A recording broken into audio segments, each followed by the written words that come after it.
Hello and welcome back to Mr. Keith Online.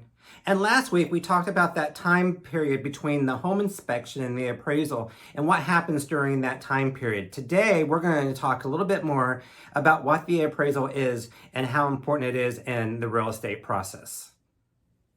After the home inspection is completed, the realtor will let the lender know and the lender will order the appraisal. The appraisal is simply a valuation of the property to determine the fair market value of the home. It also assures you as the buyer, and it also assures the lender that the price you are paying for the home is fair. The appraisal is performed by an unbiased licensed professional that looks at the features and the fixtures of the home, and it also compares the home to other homes that have sold in about 180 days.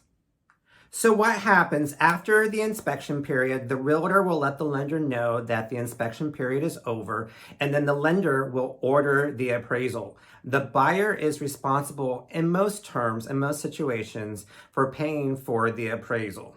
And then once the appraisal is performed, the report will come back to the lender between 7 and 10 days. Once the appraisal comes back, there are several options. And I really encourage you at this time that you work with both your lender and your real estate agent, because they will guide you through the correct process to make sure that you are doing what you need to do.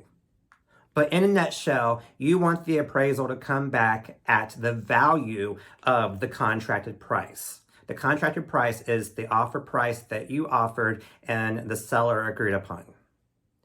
If the appraisal comes back at that contracted price, there is nothing further you need to do, and the contract is moving towards closing.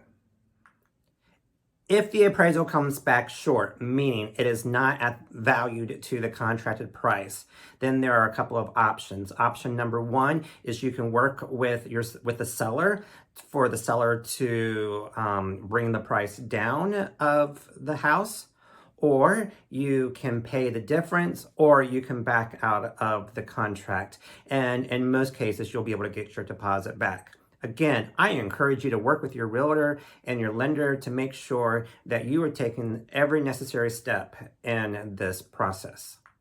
So now you have it. Now you know a little bit about what happens with the appraisal process. As always, I encourage you to work with the realtor, and if you don't have one, I'd be more than happy to help you out. Good luck with your process, and then until tomorrow, we'll talk to you later.